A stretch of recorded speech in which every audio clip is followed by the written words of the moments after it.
The drop was supposed to be routine, another carefully orchestrated test designed by the Galactic Academy to measure endurance, problem-solving, and interspecies cooperation. The cadets had been briefed that the planet, codenamed Floodworld, was a lush jungle world with breathable atmosphere, abundant vegetation, and warm temperatures. What the instructors did not say was how quickly the planet could change its shape. When the transport ship broke through the atmosphere and released the capsules, each cadet was left with only a survival pack, a locator beacon, and whatever instincts his or her species carried from home. The human cadet named Elias Cross landed hard, his pod sinking into a bed of tangled roots and damp soil. Steam rose from the humid air, and every surface seemed to glisten with moisture. At first glance, Floodworld looked deceptively alive and rich. Massive trees with bark as black as obsidian towered above, their branches fused together into a canopy so thick it choked out direct sunlight. Tangled vines hung in curtains, buzzing with insect-like creatures that shimmered with metallic wings. The ground was a spongy mat of moss and decayed leaves, which released a sour odor with every step. Other cadets, scattered across the terrain, shouted in their native tongues as they activated scanners or deployed temporary shelters. A crystalline cadet raised a gleaming shield, projecting a dome of light above her head, while a scaled reptilian cadet unfurled heat mats from his pack. Every species brought with it technology designed to resist what the instructors might throw at them. Elias carried none of that. His pack was half the size of the others, filled with simple rations, a water filter, and a cutting tool that looked more primitive than impressive. For the first hours, the planet seemed almost kind. The air was heavy, but not unbreathable. The soil, though unstable, could hold the weight of a body without swallowing him whole. Elias spent his time exploring, testing the consistency of vines, listening to the sounds of unseen animals hidden in the shadows. Around him, alien cadets built camps, hammered poles into the earth, and activated small drones to map the perimeter. Spirits were high. Some even boasted of how easily they would pass this trial compared to previous worlds of fire or ice. Yet as the hours bled into dusk, a subtle shift crept across the jungle. The ground began to tremble, faint at first, as though some massive creature stalked beneath the surface. The insects that had swarmed the air suddenly vanished into the canopy, leaving silence so abrupt it was almost painful. The smell of salt drifted in with the wind, carried on currents that hissed through the mangroves. Elias paused on a raised root and listened. The air pressed heavier against his skin, and a low, guttural groan rumbled from somewhere in the distance. It was not an animal. It was the sea itself. By the time the first wave hit, it was already too late. A roar like thunder split the air as water surged through the trees, foaming and churning, swallowing the camps in minutes. Cadets screamed in panic, their shelters collapsing under the force. Domes flickered and shattered as pressure overwhelmed them. Heat mats, drones, rations, all swept away in a tide of brown, violent water. Elias grabbed for the nearest branch and hauled himself upward, lungs burning as the flood climbed with him. The current slammed against his legs, threatening to tear him free. He dug his fingers into the bark, pulling higher until he was perched several meters above the raging torrent. All around him, cadets clung desperately to trunks, their voices shrill with fear. The water did not stop at his knees, nor at his waist. It climbed and climbed, swallowing every trace of the forest floor. The pods that had brought them scattered like toys, bouncing off roots and disappearing beneath the surface. A scaled cadet lost his grip and vanished under the foam, his cry cut off in an instant.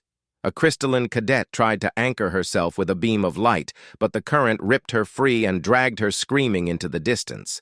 Elias could do nothing but watch, chest heaving as the water rose until only the top canopy remained above the tide. The world had transformed from jungle to ocean in less than half an hour.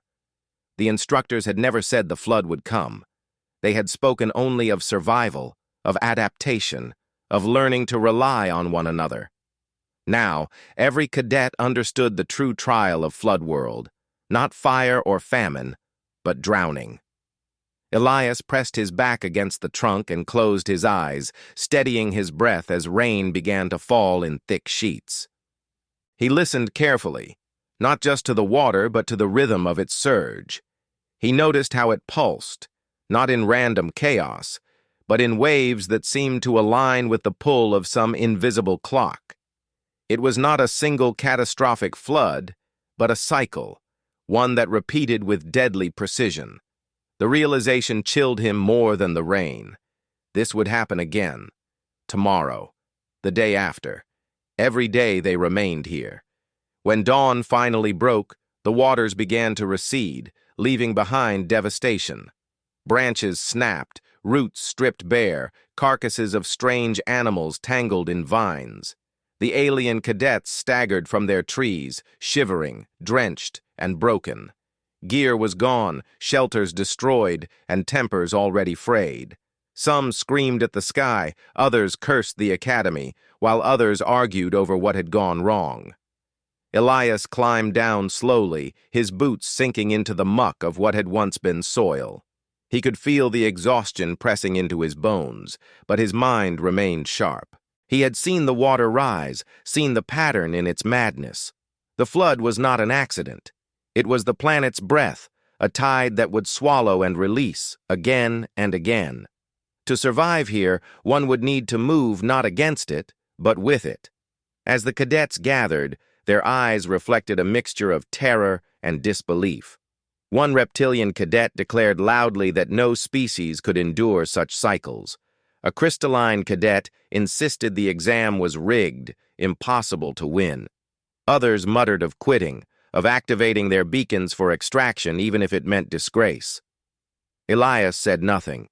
He wiped mud from his hands and gazed out across the endless swamp now revealed as the waters pulled back.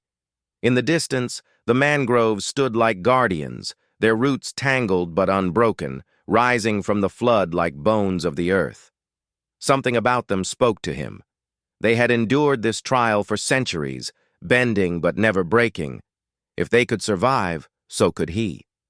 That night, as exhaustion claimed the others and arguments flared into near fights, Elias sat apart.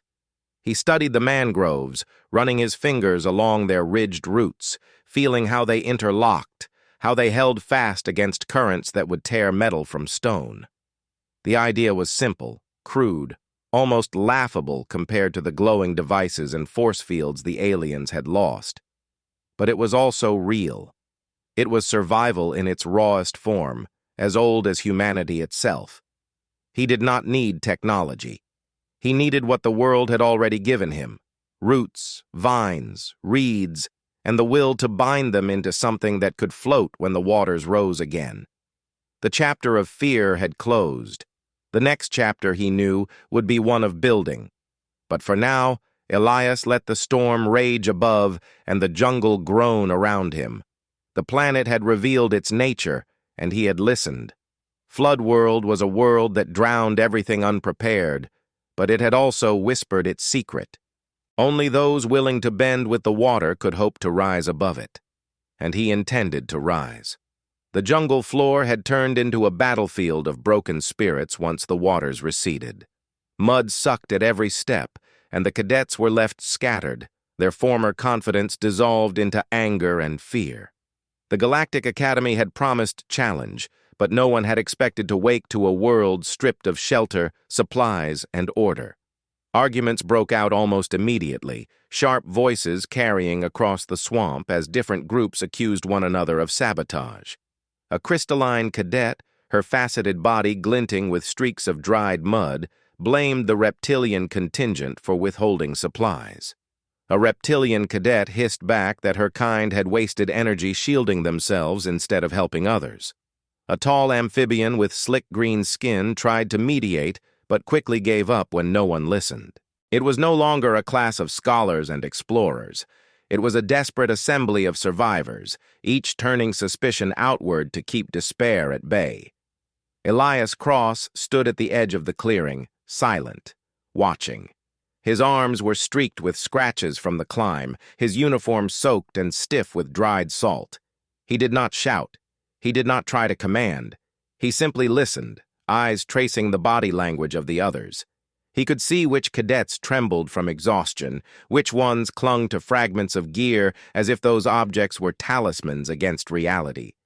Fear was fracturing the group more efficiently than any storm. He knew from experience. Fear always looked for a scapegoat. He had seen it back on Earth in stories of castaways, soldiers, even small towns battered by disasters. Survival was never a test of food or shelter alone. It was a test of unity, or the lack of it. By midday, factions had already formed. The crystalline cadet gathered her kindred into a tight circle, their sharp voices cutting through the humid air as they swore not to share remaining power cells with anyone else. The reptilians huddled by a rise of stone, drying their scales in the sun and muttering about betrayal. A group of insectoid cadets scuttled between camps, offering trade, small amounts of salvaged rations in exchange for protection. The amphibians floated in stagnant pools, their wide eyes unblinking, conserving energy as much as possible. The Academy had sent this class here to learn interspecies cooperation, but all Elias saw was the collapse of trust. When the sun dipped low, thunder rolled again. The sound was faint, but enough to make every cadet stiffen. Memories of the previous night's flood silenced arguments in an instant. Heads turned toward the horizon where dark clouds gathered once more. The crystalline cadet snapped an order to her group to climb the nearest rise. The reptilians dug claws into the mud, building shallow trenches to hold themselves steady. The insectoids scrambled for tree trunks, wings beating in nervous bursts. Panic had returned as quickly as it had faded, and the world tilted back into chaos. Elias did not move with them. He crouched by the mangroves, pressing his palm against the root network, studying how each segment intertwined. He noticed how the roots twisted into natural knots, gripping one another with a strength beyond simple chance. He tapped them, felt their weight, their buoyancy.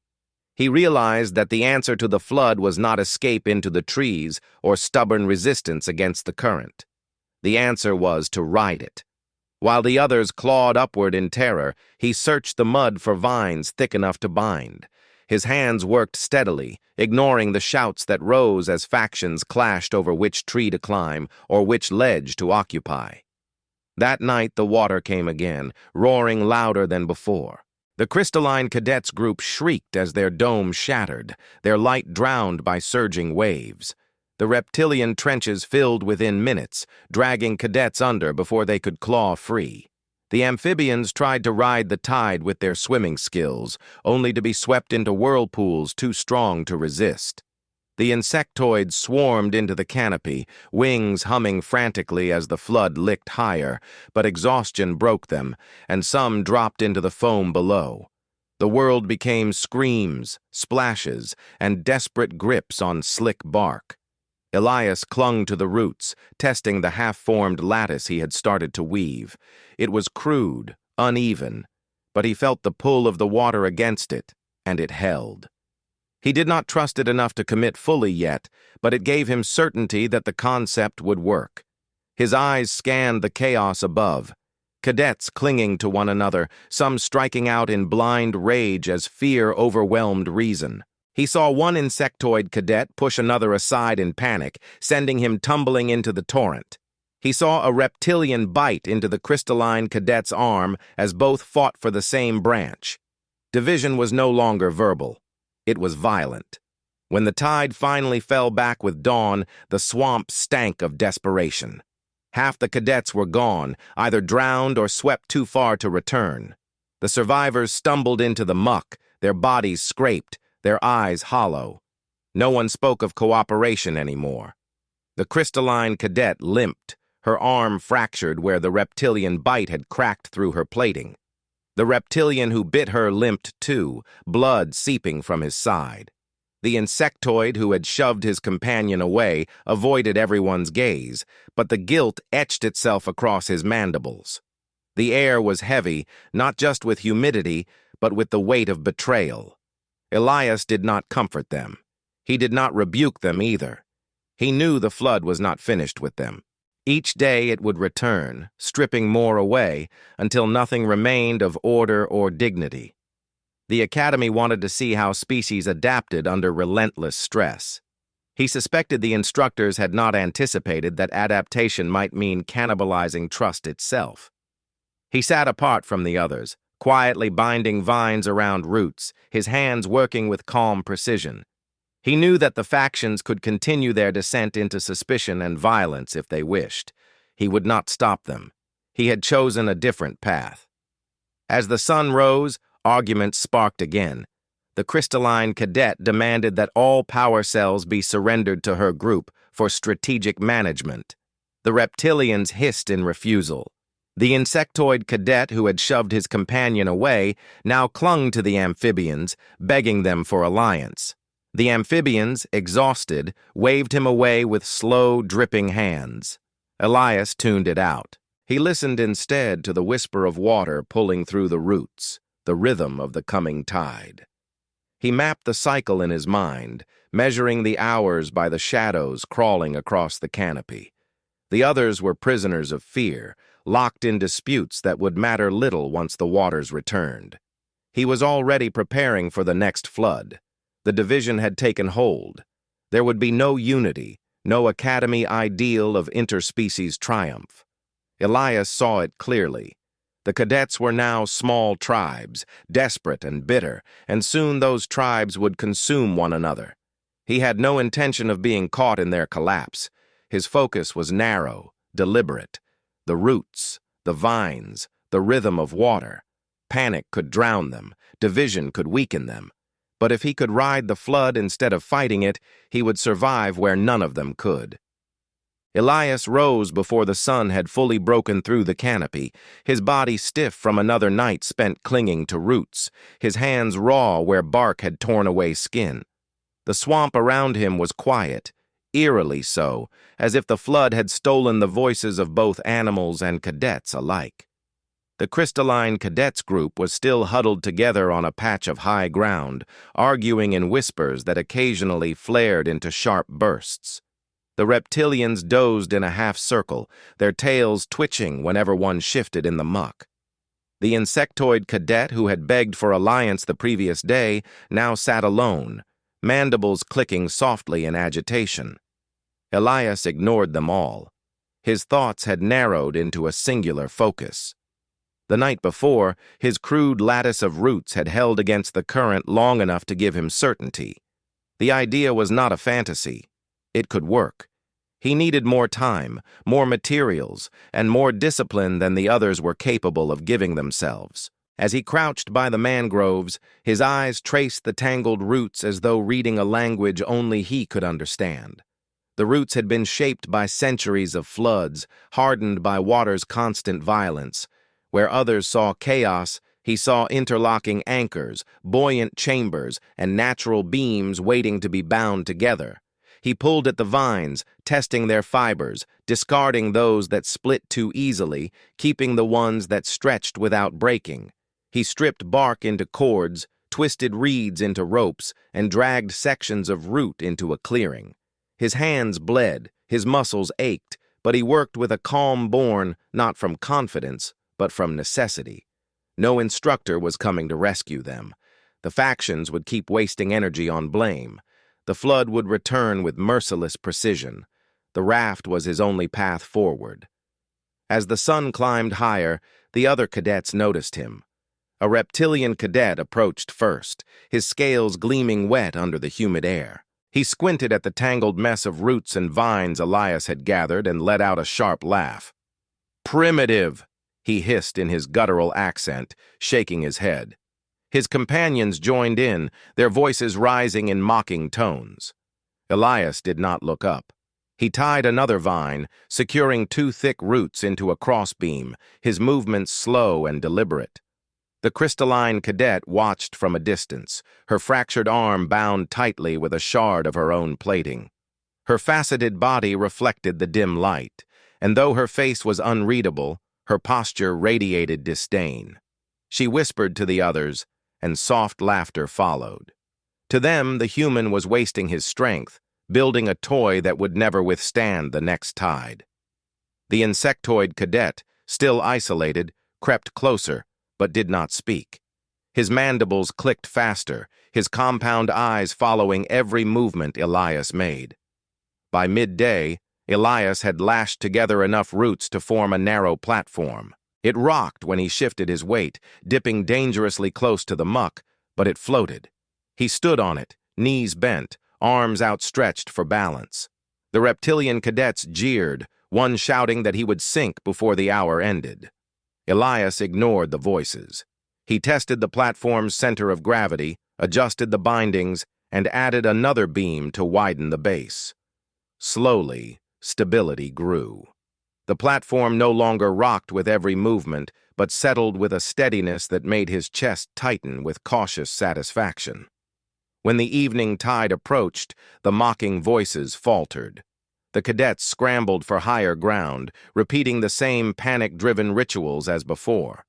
The crystalline cadet ordered her group up into the branches. The reptilians clawed at the rock ledge, hissing at one another as space grew scarce. The amphibians slid silently into the pools, their bodies merging with the dark water. Elias dragged his raft into the rising flood, secured it to a root, and climbed aboard. The water surged, lifting him from the muck, and for the first time since arrival, he was not clinging in desperation. He was floating. The others watched with wide eyes, their disbelief edged with envy and fear. The reptilian cadet who had laughed loudest fell silent as Elias drifted past, balanced on the crude raft, his expression calm. A crystalline cadet muttered that the human would drown by nightfall, but her voice lacked conviction. Elias sat cross-legged, gripping the bindings, feeling how the raft rose and fell with the rhythm of the tide. He had no illusions of safety. The structure was fragile, the flood merciless. But he had taken a step none of the others dared. He had chosen to ride the water instead of flee it. During the long hours of night, as rain hammered the canopy and waves slapped against the raft, Elias remained steady. His muscles trembled from the effort of balance, his hands clenched tight around the ropes, but he did not falter. Once, a sudden current dragged him sideways, spinning the raft dangerously close to a tree. He leaned, shifted his weight, and the structure steadied. Another time, debris smashed against the side, splintering a beam, but the bindings held. Each test gave him knowledge. Each challenge hardened his resolve. When dawn finally came and the waters withdrew, the raft settled back onto the mud, intact. Elias stepped off it, shoulders sore, legs unsteady, but his mind alive with possibility. The other cadets stared. None spoke at first, their silence heavy with the realization that the human had done something extraordinary. The crystalline cadet's gaze was sharp with suspicion, the reptilians with resentment, the insectoids with curiosity. The amphibians said nothing, but their wide eyes lingered on the raft longer than on anything else. Elias ignored them. He bent to inspect the bindings, tightening the cords, replacing the splintered beam. The raft had survived, but it could be better, wider, stronger, more buoyant. He imagined lashing multiple platforms together, creating a chain that could carry more than one person. The idea no longer felt like madness. It felt inevitable. By midday, whispers spread through the swamp. Some cadets muttered that the human was lucky. Others insisted it was a trick, that the raft would fail when the flood grew stronger. Yet a few began drifting closer, watching him work with unspoken interest. The insectoid cadet edged nearer, crouching low, mandibles moving as though he wanted to ask but could not form the words. The crystalline cadets group remained distant, but their laughter had stopped. The reptilians glared, but did not approach. When the sun set again, the tide began to stir. The cadets scrambled into their usual chaos, repeating the same futile defenses. Elias dragged the raft back into the water and climbed aboard once more. This time, 2 cadets followed.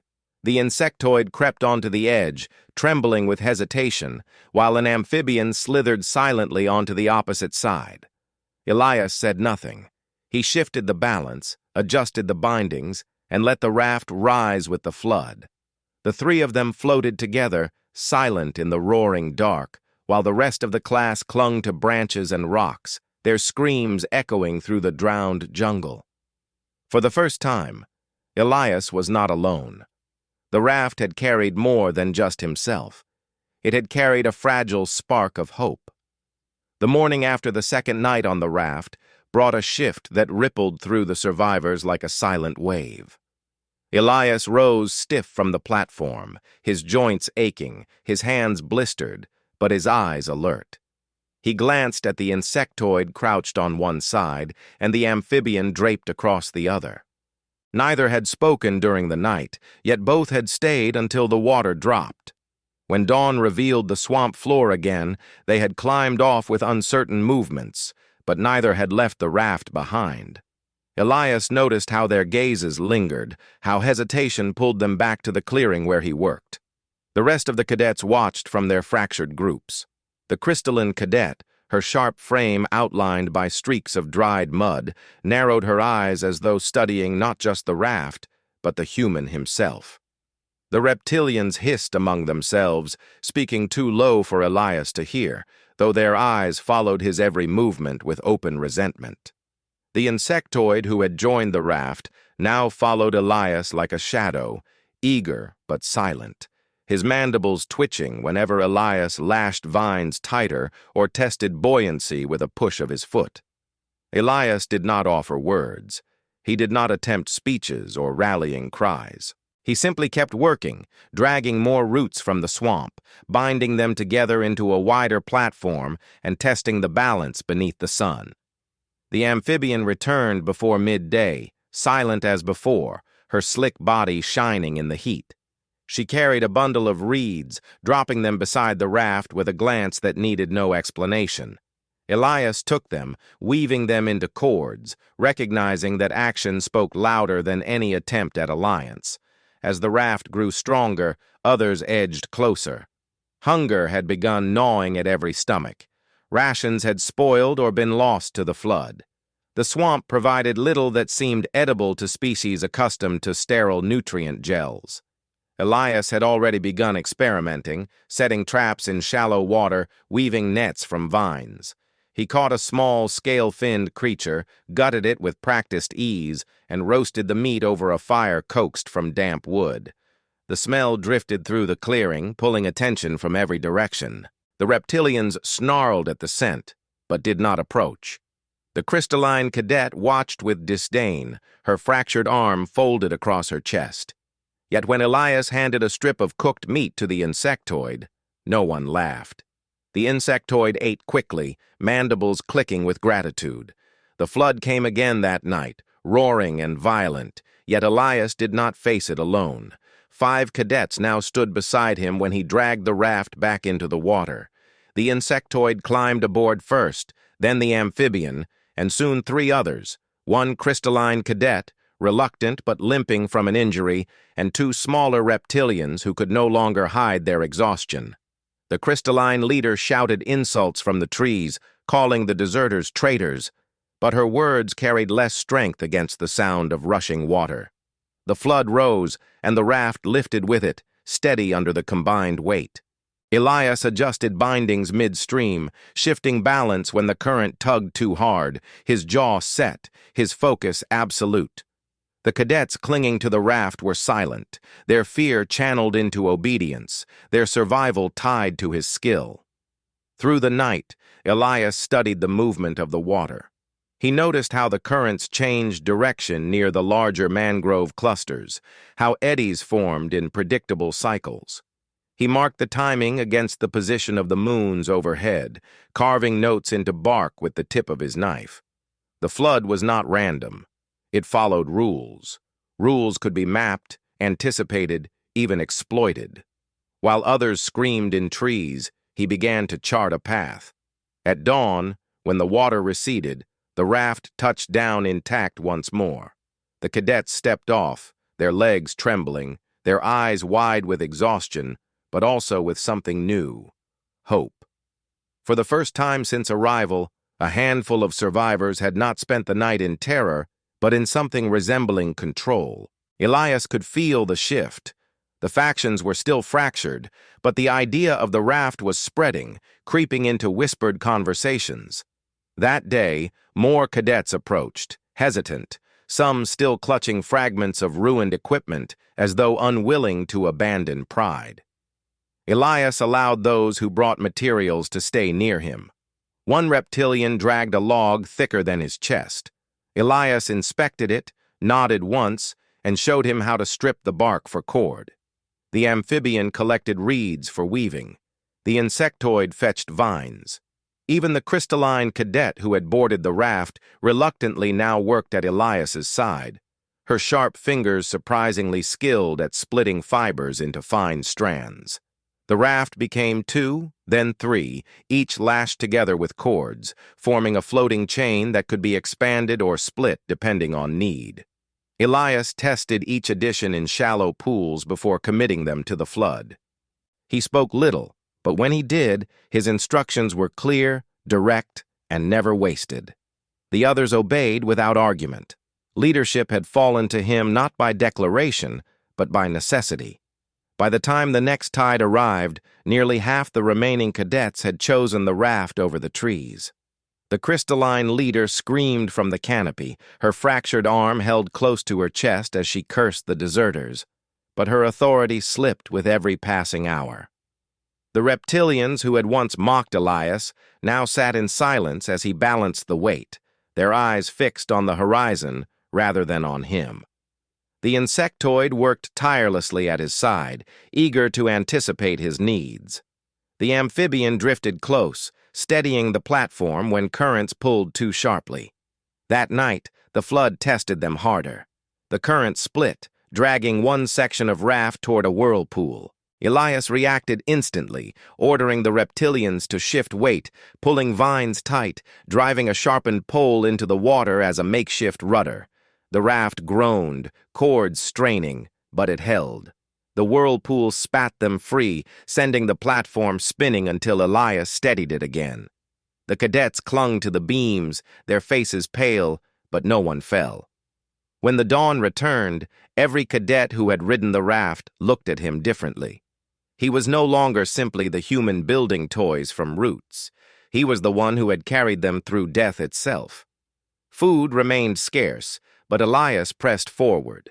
He expanded the nets, showed the amphibian how to trap creatures by blocking off narrow streams, taught the insectoid how to smoke meat over smoldering fires. He even instructed the crystalline cadet to build racks from splintered beams, her precise fingers turning brittle shards into supports. Slowly, the raft community grew stronger, more organized, more disciplined. Arguments still flared, but Elias ended them with a glance, his authority unspoken but undeniable. The other factions continued to weaken. The crystalline leaders' group shrank each day as more defected to the rafts. The reptilians who had mocked him now sent quiet glances from their camp, their pride preventing them from approaching, but their hunger and exhaustion betraying them. Elias did not chase them. He knew the flood would. In time, the current would carry every survivor to him, or drown those who refused. By the end of that week, the raft was no longer a crude platform. It had become a system, modular, flexible, resilient. Elias stood at its center each night, charting the currents, commanding balance, teaching those who listened how to ride the water rather than fear it. The flood had not changed. It was still merciless, still capable of swallowing the world whole. But Elias had changed the response. Where panic once ruled, discipline now grew. Where fear fractured, survival bound them together. For the first time since the trial began, the cadets looked not to the canopy or to the rocks for safety. They looked to the raft, and more importantly, they looked to him. Elias had grown used to the rhythm of the flood. He could almost hear its pulse before it came, a deep, rolling pressure that pushed through the roots and whispered in the air. Each night, he stood at the center of the raft chain, adjusting cords, tightening bindings, and directing cadets with steady gestures. What began as chaos had turned into order under his hand. The insectoid worked tirelessly beside him. The amphibian moved silently to reinforce the edges, and the crystalline cadet repaired bindings with her sharp fingers. Even the reptilians, once his loudest detractors, now labored without complaint, their strength turned into tools rather than weapons. Yet Elias knew survival alone was not enough. The instructors had not designed this trial to be endured forever. A test had an end, even if that end was meant to break those inside it. Elias had studied the waters long enough to recognize a pattern. The tides did not move aimlessly. They followed a spiral path across the swamp, a massive current that circled back in cycles too vast for the cadets to see at first glance. He had mapped it across bark scraps, carving lines by moonlight, marking where the current pulled hardest, where it turned, where it stilled. At the center of that spiral, he discovered, was a gyre, a calm eye where the water circled endlessly but never consumed itself. It was the one place where the flood did not drown the land. He revealed this only when he was certain. One evening, as the cadets prepared for another tide, he stood before them on the raft, his voice cutting through the humid air. He told them the flood could be used, that the current was not an enemy, but a road. He explained the gyre, how the waters could carry them straight to it if they followed the right path. At first, murmurs rose in disbelief. The crystalline cadet's leader, still clinging to the trees with the remnants of her group, shouted curses, calling him a liar. But those who had ridden the raft with him knew better. They had felt the way he anticipated shifts in the current, how he steered them clear of whirlpools, how he balanced the weight until the flood carried them safely through. His words carried weight because he had already proven them with action. When the tide came that night, the raft chain did not cling to the mangroves as before. Elias ordered the cords untied, poles raised as rudders, weights shifted to match the flow. The flood surged, lifting the platforms higher than ever before. Water roared around them, smashing trees, sweeping branches into the torrent, but Elias's eyes never wavered. He shouted commands, short and sharp, and the cadets obeyed without hesitation.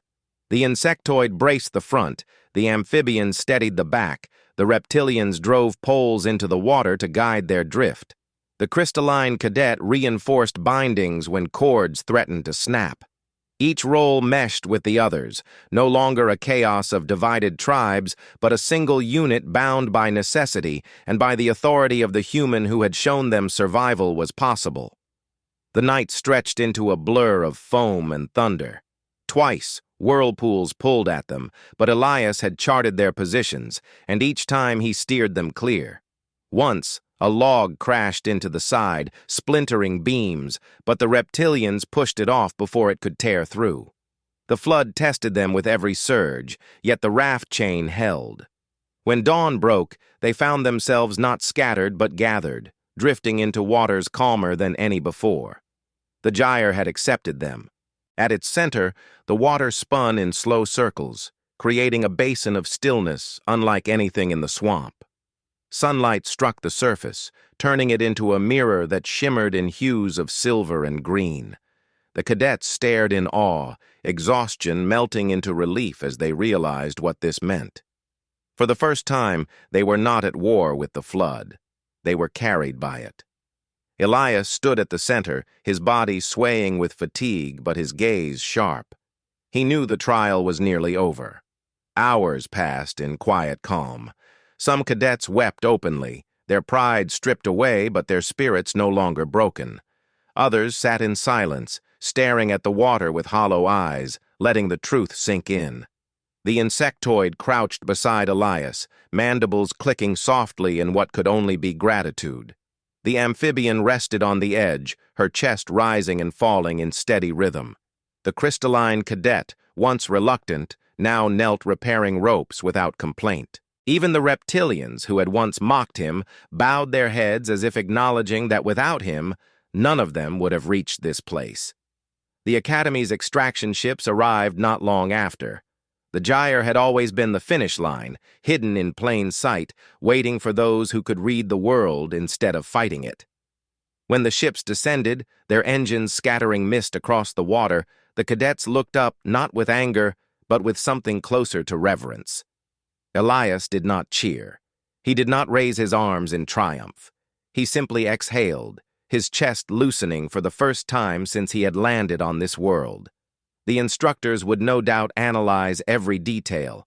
They would mark the failures of those who drowned, the betrayals, the fractures.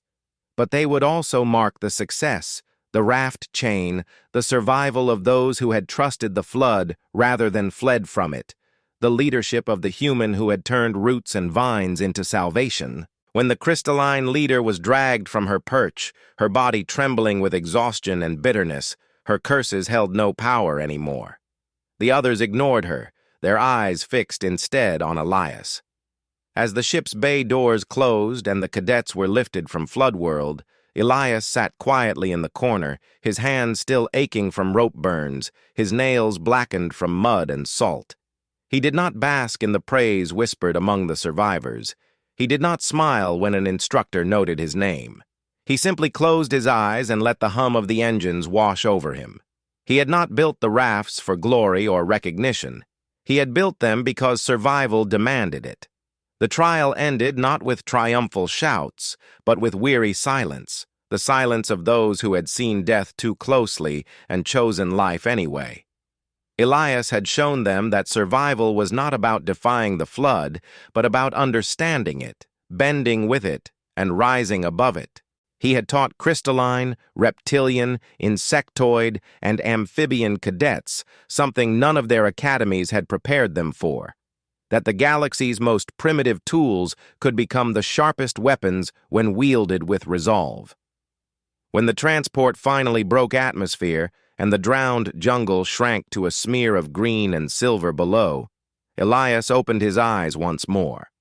The cadets still watched him, some with awe, some with unease, but all with respect. The flood had taken many, but it had not taken him.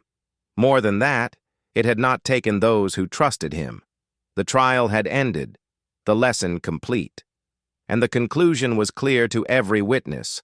On a world that drowned the strong, the proud, and the overconfident, only the human had built something that floated. And because of him, others had floated too.